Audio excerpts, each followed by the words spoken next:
Buenas noches, le habla el doctor Rolando Mesa Rodríguez, profesor del curso de Derecho Constitucional Peruano.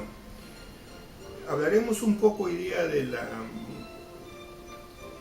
la jurisdicción constitucional, cómo pretenden algunos doctrinarios cambiar de nombre o incorporar nuevos nombres, ¿no?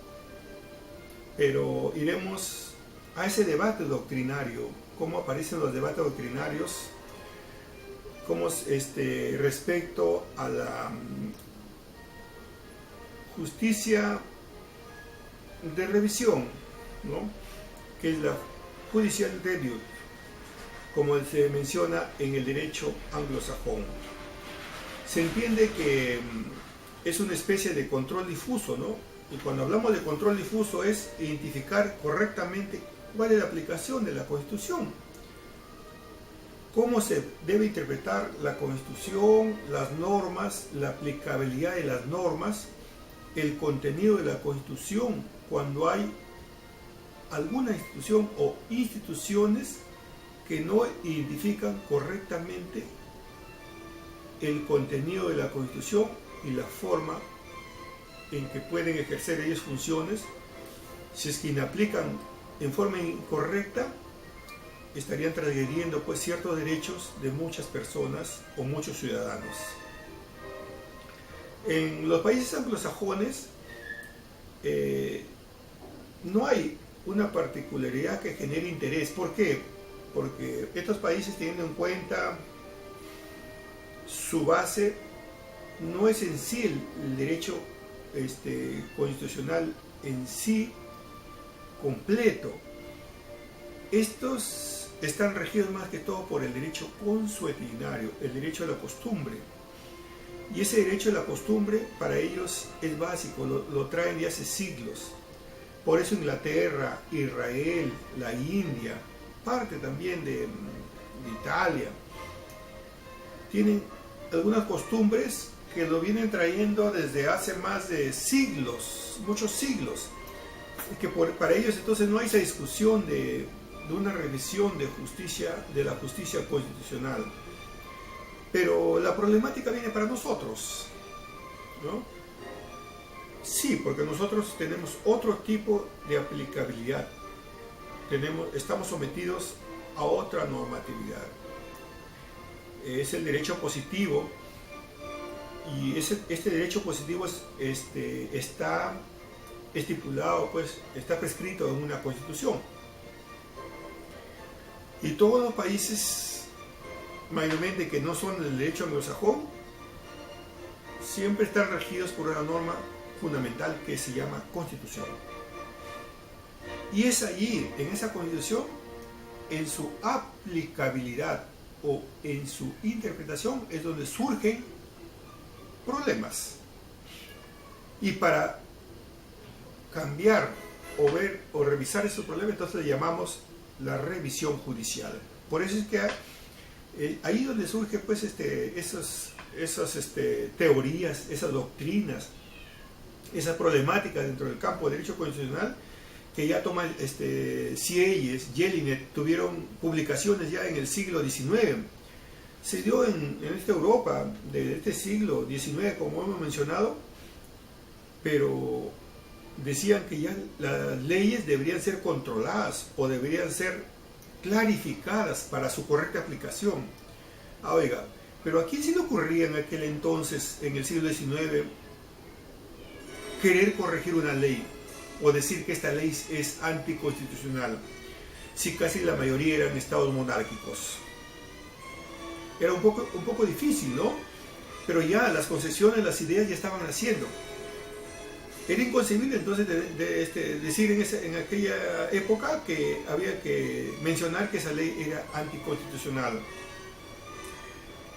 Pero la materia de esta sección por Jelinek era teórica, entonces de ahí Hans Kelsen, ya con su libro Justicia Constitucional, debemos tener en cuenta que Hans Kelsen ya en 1928 era un juez.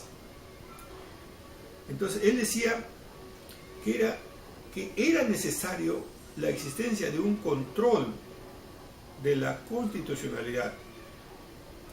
Y decía, el Parlamento no puede hacer eso, porque el Parlamento es un poder del Estado, ¿no? Y él dice, debe existir un órgano ad hoc. Y más adelante lo llamaremos el Tribunal Constitucional. Estas ideas también se propagan en Francia, y nace pues en realidad la idea de la necesidad de crear un órgano de jurisdicción constitucional. Ya van haciendo, se va conceptuando, pero veamos, ¿no?, cómo nace la idea de Hans Kelsen, y esto se propaga por Europa y después se propagó por el mundo. Tal es así que el Perú adopta en 1939, ¿no?, que lo veremos más adelante. En América Latina, el Ecuador en 1941 consagra un Tribunal de Garantías Constitucionales, pero solamente fue por nombre, meramente dogmático, porque nunca tuvo funciones y fue papel, ¿no? Pero la idea está ahí. Recién el Perú también consagra el Tribunal de Garantías Constitucionales en 1979 con su Carta Fundamental. Ahí agrega el contenido del Tribunal de Garantías Constitucionales.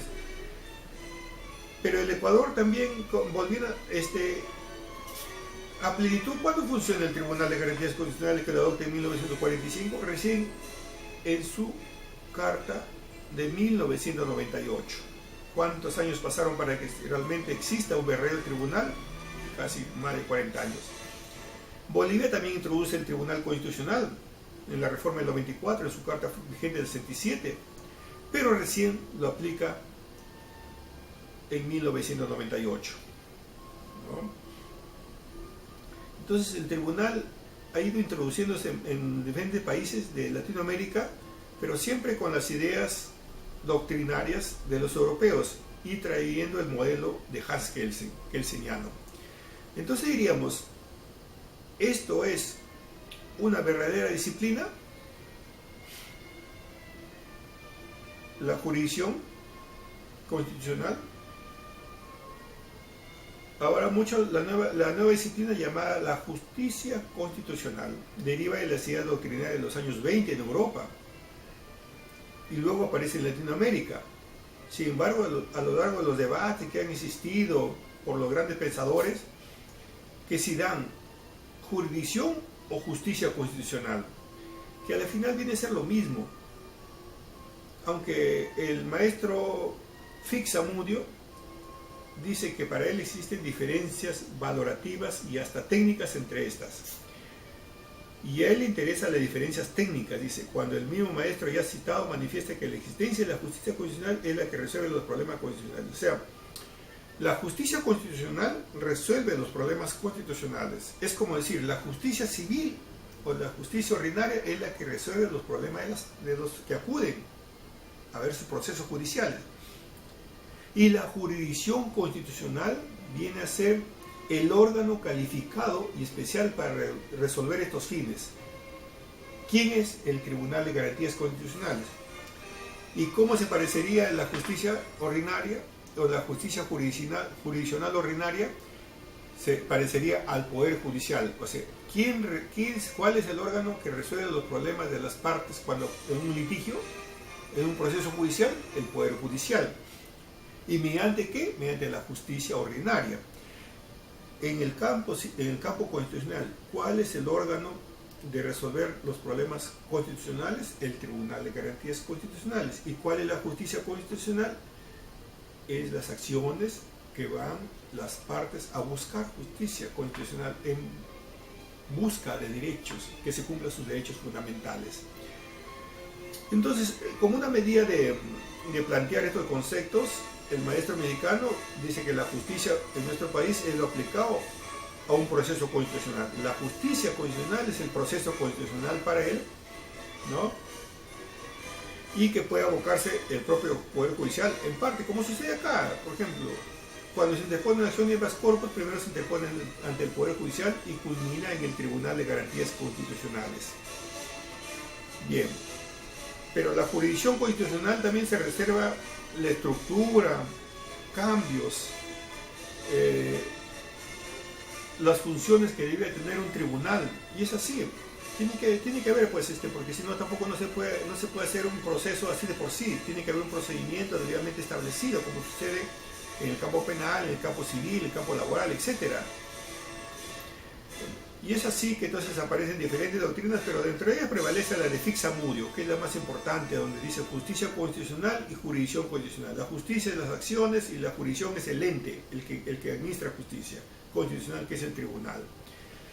Y el derecho jurisdiccional constitucional, el prestigioso entendido en la materia legal, que es Montero Aroca, él pretende pues cambiar el nombre de derecho procesal por el derecho jurisdiccional.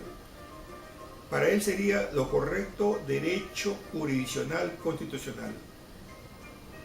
Y su postura dice que su aporte no significa que genere problemas terminológicos, sino que corresponde adoptar estas por ser una realidad.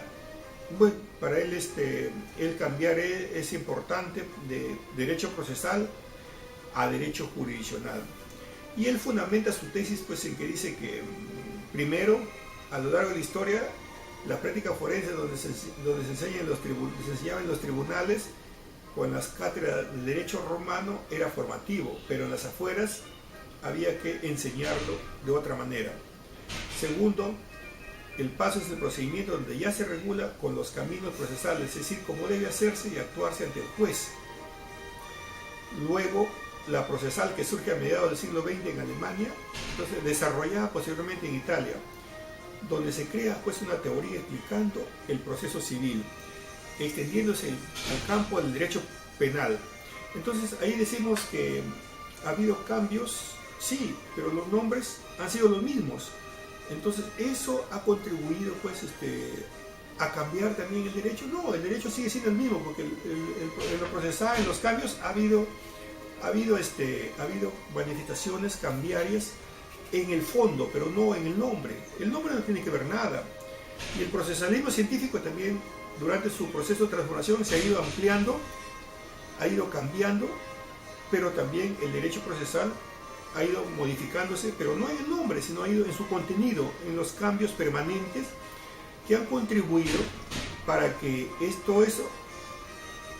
todo ello científicamente y técnicamente vaya cambiando. Así tenemos que la lógica, por ejemplo, de Aristóteles no ha cambiado el nombre. La historia tampoco ha cambiado los hechos, ¿no?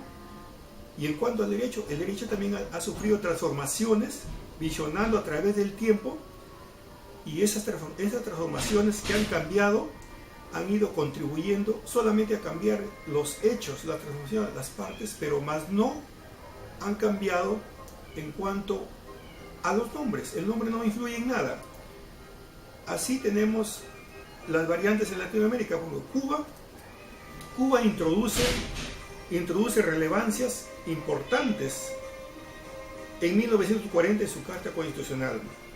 Esa Carta Constitucional en Cuba en 1940 es importante porque crea un tribunal de garantías constitucionales y sociales.